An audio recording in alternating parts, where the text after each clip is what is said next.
If you're someone who suspects they have ADHD and went to a psychiatrist only to walk out 20 minutes later with a prescription for antidepressants and a diagnosis for anxiety, you need to watch this video. So this is one of the most common experiences for adults seeking an ADHD diagnosis.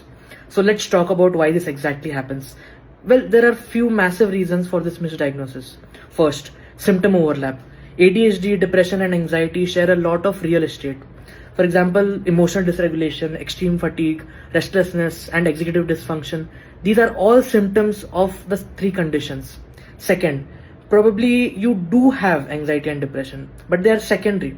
Think of it this way. ADHD is the fire and your anxiety is the smoke.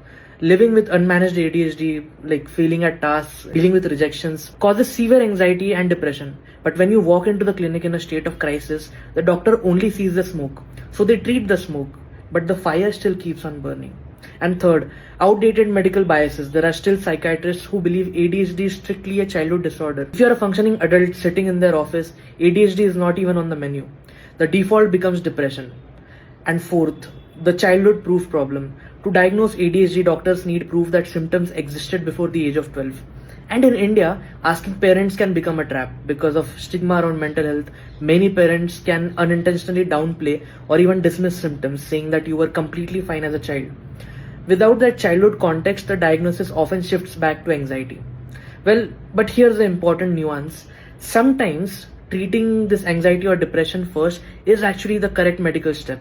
If your mental state is too unstable, a good doctor will stabilize you first so that they can properly assess ADHD later. The problem is when it stops there. Stabilization is valid, but the refusal to look deeper is not. So if you feel stuck in this loop, just know that you're not imagining it and you're not alone. And if you want to learn how to advocate for yourself in the next appointment, just DM me. And if you want to connect with any clinicians, do DM me. Because I think you know your brain better than anybody else.